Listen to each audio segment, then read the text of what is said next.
Shalom everybody. It's your brother Leon the Servant back here with another video. You know what I'm saying?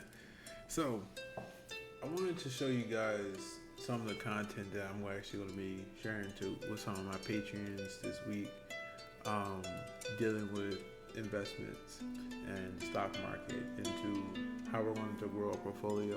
I'm going to give you guys some things that you guys can ponder on and use to help you guys go further. And if you guys like more, well, I will be dropping some more of this content like this. And then if you want to ask questions and things of that sort, then in my Patreon, we'll kind of get a little bit more intimate, and I'll share some more things that's going on behind the scenes. So I kind of just want to get straight into it for you guys. All right, so let's go. All right, I know it's time. Let's actually, I'm gonna pause the music. I need y'all focused in here real quick. All right, family, it is time to ascend. It is time to grow. It is time to learn how to have our money work for us. All right. There is a lot of different ways that people look at their money. They look at it as a way to buy things. They look at it as a way to get experiences, but they seldomly ever think of it as a way to buy their future. In order to buy your future, in order to buy your own time, you need to have a lot of money. You need to have money to do whatever the hell you want to do, right? And quite frankly, putting away 3% every year to a 401k, and then trying to live off of it by the age that you retire, which are trying to remove retirement or at least bump it up by 65 or whatever the new number will be, it's just not going to be enough, especially when you're getting underhanded returns. So not only we can get more into that, but we're going to talk about how to take it into your own hands, because we're solution based and oriented. All right. So it's time for our portfolios to ascend. I have here some slides for you guys that we're going to go over. I'm going to expand upon them. It's just some visuals to go along with the message. All right. I want you guys to stop thinking of yourself by solely whatever your job is, right? And that's actually a real bad habit that a lot of us have. A lot of the times we like to think that because I am a teacher that's all you are, or because you're a police officer, you are some type of machinist, or you work at a factory, or you're a warehouse worker, that is your identity. And when you do that, you limit the possibilities and the opportunities in front of you to grow and to do more, to be more, to see yourself in a different light. A lot of times people say they didn't get into the stock market because they didn't feel like they were smart enough, or they didn't understand it, or they know that they should but they shouldn't. We squashing all of that, right? I'm going to be very frank with you. I'm not here to baby nobody. I'm only here for people who want to step forward and move forward, right? This is something that we can all get one step at a time. I'm not here to leave anyone behind, but it's also for you to do the work. You know, if you want to be able to say, hey, I understand this market, I'm going to show you what I know, but then there's also things that you need to do to keep yourself up to date. Well, at least start by tuning in to this program that we're going to have weekly, right? And this is going to be the best ways to start, as I have access to a lot of different sources that we'll start getting you guys on pace. So let's go. Let's get into it. This is a little late for me, but I wanted to get this to y'all. All right. I need you to know that, and I really want you to sink in this, that you forget the power of what money can do. You forget that there are people making money like this all the time, forgetting that people have started from somewhere. You forget that could be you, right? You forget that you are divine. You have God. You have God's love, protection, and favor. You forget that you can use that as something to move into the world. You deserve to be rich. You deserve to be wealthy. You deserve to have opportunities in front of you. So let's learn them. let's get involved. All right. Just none of that sucker shit. None of that. I don't know X, Y, and Z. Like a lot of these instruments or tools have not been readily accessible, but they are a lot more accessible. Right. Anyone can start making money in this market. Um, it does take a little bit of work, but it is possible. It is possible. All right.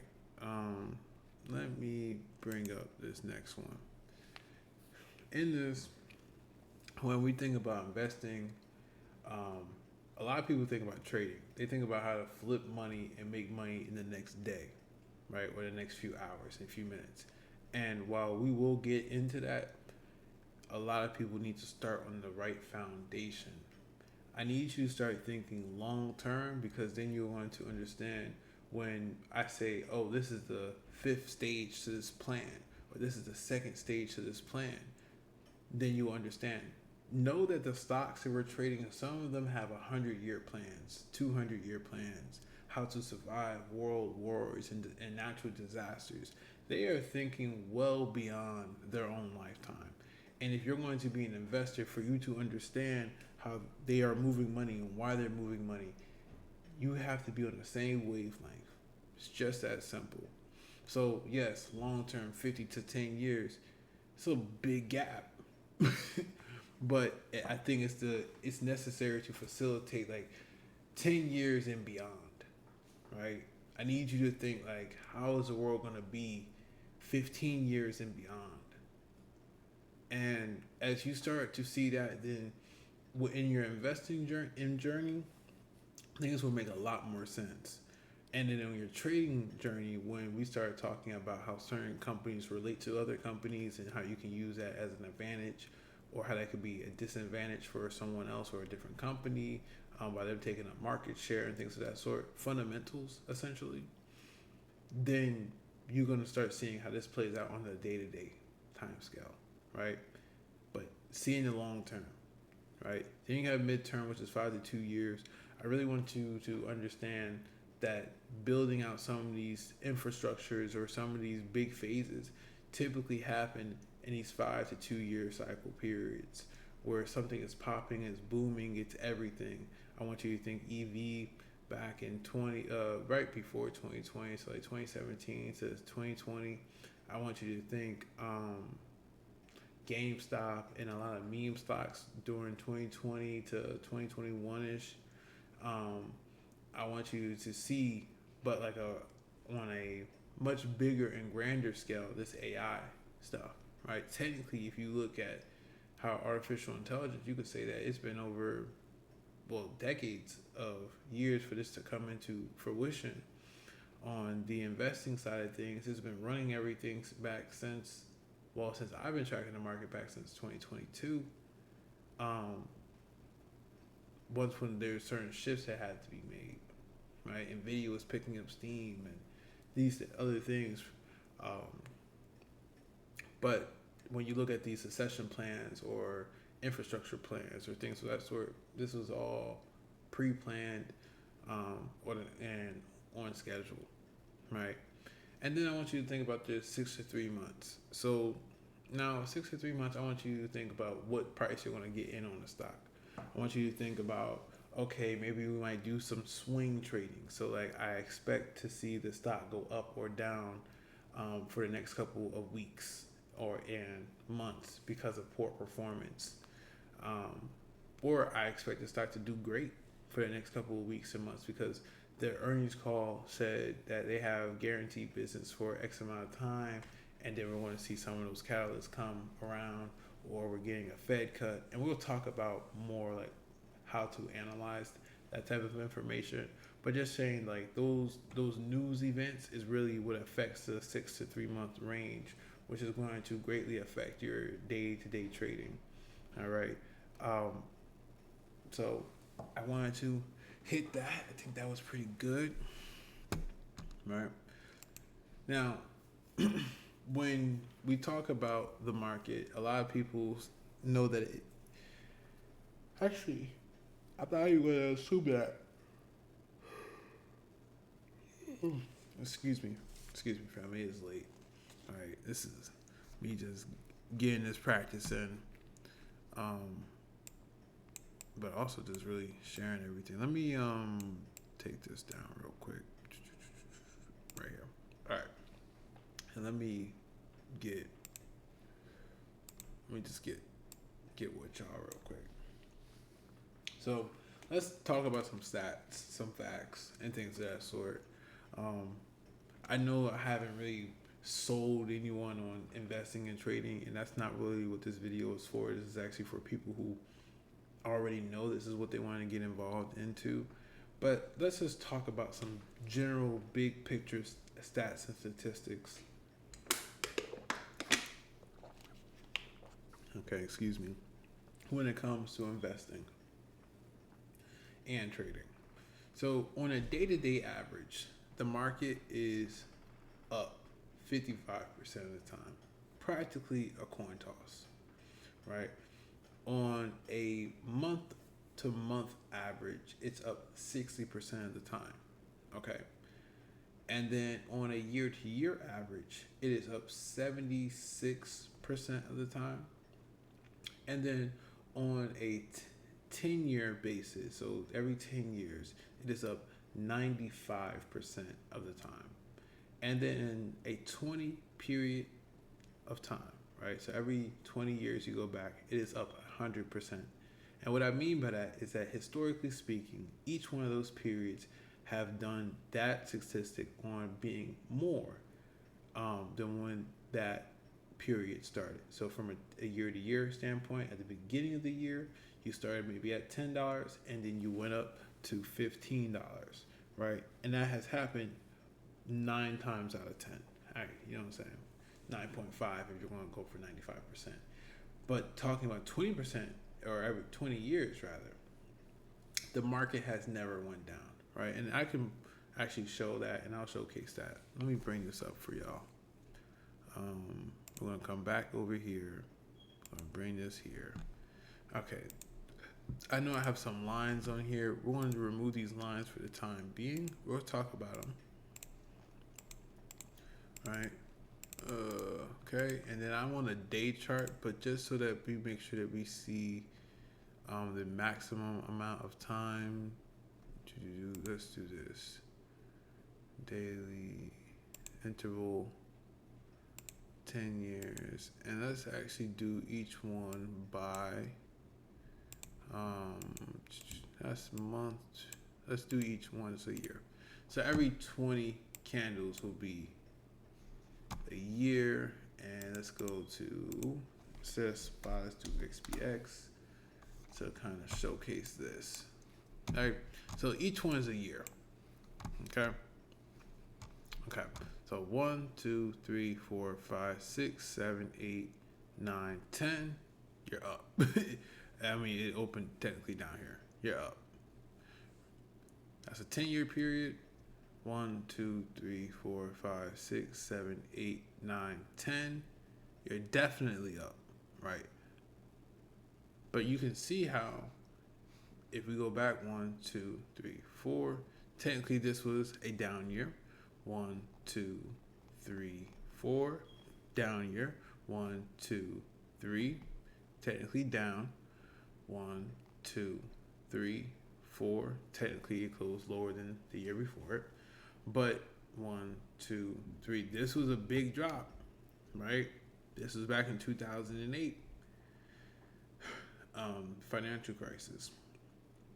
Then 1, 2, 3, 4. You see how it's doing great down here, and then this is after the dot-com bubble. 1, 2, 3. It took 3 whole years of going down, right? And it took to get back to its same or equal high was all the way back into 2007, right? To you could even say the highest of 2007, and then we had a pump down back down to 2008. So very tough time from 2000 to 2008 to really be in the market, right? But ever since then, we have been on the run. And even before then, you just come back and you keep, let me fix this. I think it is, there we go. So as you come back, and we keep going back though, look, we're still going up every 20 years. All right. So yes, the market does go down, but there's money to make. There's a way to even make money on the downside as well. So I don't want you to stress out too much about that. It's just to show you that in the grand scheme of things, the money is going up. And we're going to actually get into these candlesticks here in a moment. All right. So let's actually do that. Let's go right back to here. Let's bring this up. And I want to come here. Okay. So the one that we just saw was actually a year time frame. But most people are going to be looking at intraday charts or daily charts, weekly charts, hourly charts, stuff like that. So for this example, I have a 5-minute candlesticks. I have 5-minute candlesticks. That's the time frame we have up here. So I want to, let's see, can you see? Yeah, y'all can see the mouse. Great. So our time frame is 5 minutes. So that's saying that this green candle can also be represented over here. Let's say we started at $5, right? We saw it drive down as low as $1, right? And then we saw it come back up, go all the way as high as $20, but come back down at the end of the 5 minutes to $15, right? And that is a green bar. We start low at lower price, and we end at a higher price. These extensions are called wicks, and the body of it is called a candle, or So, with that being said, these wicks can tell a story, depending on how price or how sellers and how buyers are feeling, and we'll get way more into that, into more depth and detail. But this is just a nice overview on these are candlesticks. For a green candle, your open or the price that you started at is where the bottom of the green, and your close or at the end of the 5 minute in this case is at the top. And it's the exact opposite for a sell or a red candle, right? Where you start at a high number like 20, right? Or you start at a high number like 15. You might spike up to 20. That's might be what creates that wick. Come all the way down as low as $1, and you close at $5 in 5 minutes, right? That's a lot of range. Most these are just big numbers to be able to understand the distance. But normally you'll see maybe like even on a big days, maybe like $7. I mean, unless a stock is like falling out of the sky. But hey, things do happen. Things do happen. So in a sell, you have it open or the beginning price at the top, and the close price or the end price of that 5 minute or whatever time duration it is at the bottom. All right. And the wicks are the extremes on either side. Okay. I wanted for you guys to understand that. So now when I bring back up, all right, when I bring back up this, it'll make a little bit more sense. And I'm going to actually take us down to, let's go down to why not? Let's go down to a 5 minute chart. All right. There you go. And I'm going to mark things out just so we can see one real nice and clear. All right, let's mark one that has a top, bottom, and let's do this one right here. So let me make sure my settings are right. Perfect. So the top of this candle is right there. The open of this candle, of this red buy candle, the close and the low. It's right here. And here's these prices. So this candle opened up at let's not use such a big word. It's a big number. Let's go here. We'll get another one. Give me 1 second.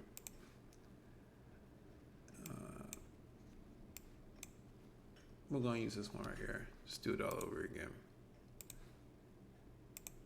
Boom, boom, boom, boom. Okay, cool. So this candle opened up at $679.04. It ran all the way up to $679.22 until it fell down as low as $678.77, and it decided to close at $600.78.86, which kind of gives that seesawing motion that we're talking about. So it came from here, then it went up to here, then it went all the way down. Yep, and then it closed up here. You know what I'm saying? It came all the way down to this one. I should have extended that a little bit further, but you guys get the point. All right. So, actually, you know what? I could do something like this. So it started at this. Then, give me 1 second. All right. All right. So it started at that price. It came to reach up. Then it came down. And then it ended somewhere here. And this all happened in 5 minutes. All right. It looks something vaguely like that. All right. And you'll see this as as candlesticks start to form. Right. Let's actually go down to a smaller time frame, like a 1 minute chart, and then we can actually watch one from start to finish real quick. All right. So this is the beginning of a 1 minute chart. All right. It came and started somewhere right here. Price drove down. Price is now above. And because this is overnight, there's a lot less liquidity or a lot less volume into these stocks. So there's a lot less people trading. Most of the move actually happens during the day. So it's probably going to end somewhere around here at the top, right? It's not as dynamic. Something that still could be dynamic is something maybe like Bitcoin. No, not Bitcoin futures on here. Yeah, maybe TXY. I think everything might be a little bit on the slower side, to be honest, at this time. So, yeah, I'm going to leave that alone for the time being. All right, take that down. Okay, so now that we went over that with the candles, excuse me.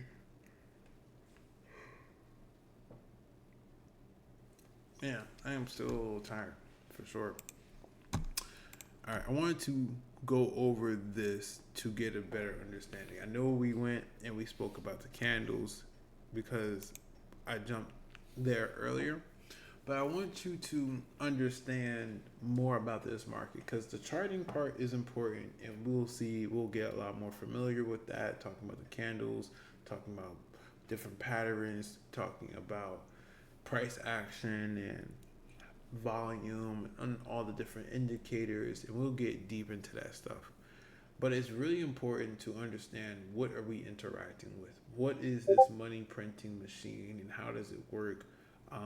How are things? How is this system? The more that we understand about this system, the easier it gets to be able to play the game, right? A lot of people want to play the game without knowing the rules, and it's dumb. I don't know what else to say. It's just dumb. So, let's read this short tale about the market man, right? And when I first heard this story, it was pivotal to me to really understand. And it becomes a reigning anthem of what you always see happen in the market. It is engineered chaos. All right. This is engineering chaos. So let's get to it. All right. Let's read from the top. So, and this is from Warren Buffett, right? In the 1987 letter to Berkshire Hathaway shareholders, Buffett unfolds the concept for us of the market map. Benny Graham, my friend and teacher, long ago described the mental attitude towards market fluctuations that I believe to be most conductive to investment success. He said that you should imagine market quotations as coming from a remarkably accommodating fellow named Mr. Market, who your partner in a private business. Without fail, Mr. Market appears daily and names a price at which he will either buy your interest or sell his. Even though the business that the two of you own may have economic characteristics that are stable, Mr. Market's quotients will be anything but. For it's sad to say the poor fellow has incurable emotional problems.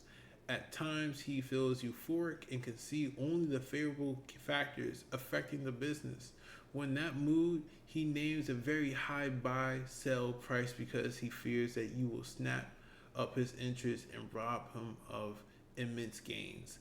At other times, he is depressed and can see nothing but trouble ahead for both the business and the world.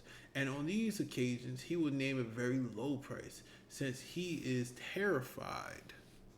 Let me scroll down for y'all. He is terrified that you will unload your interest on him.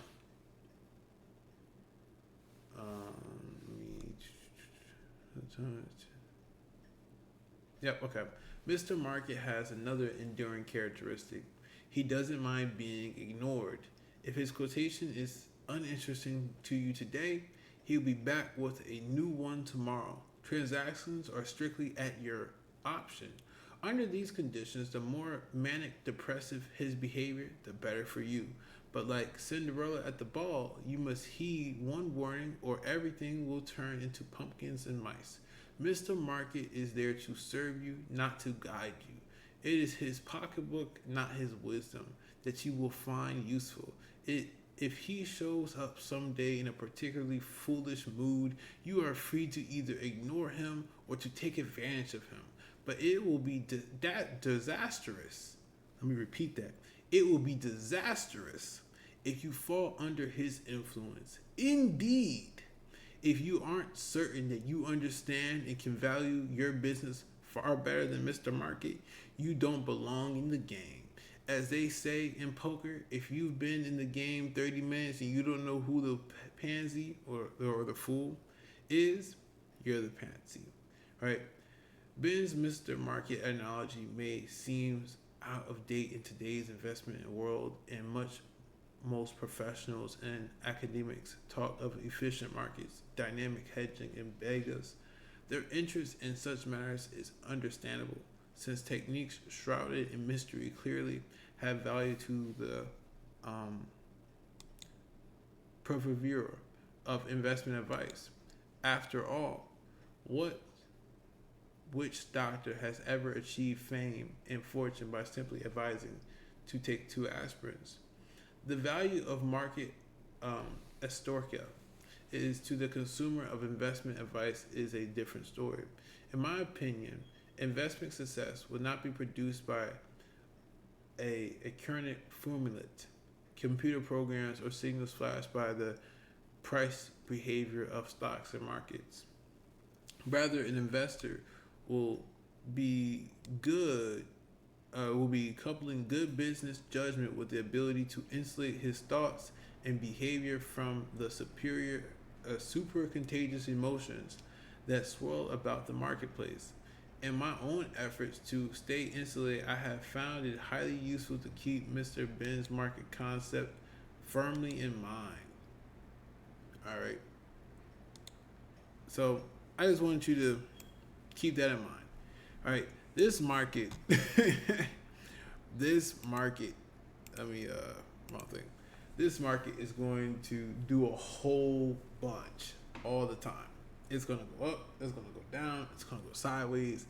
It's going to feel like it's going on roller coasters. It may feel like it's crashing, and it's all a part of the system.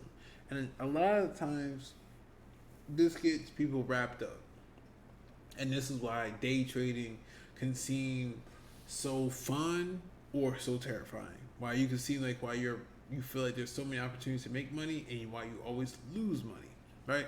It's because if you do not have an overarching principle of what's going on, a foundation, then you are simply just going to be taken advantage. You are just going to be taken advantage of. You have to be able to build a fortified idea. And from that, really be able to lock down on what you really believe, what you really know, what you really researched, right?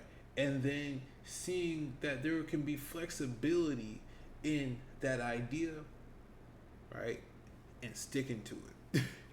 And this may sound so counterintuitive to today's price versus tomorrow's price, but the overall trajectory of a stock, of something, of an asset, commodity, needs to be known. You know what I'm saying? I went over that on average, and you've seen year to year that we've closed the year higher than the year has started. That's important. That means more days. If we go out of how many trading days there are, 70% of them are going to end up higher than lower. That tells you that you should already have a small bias to the upside.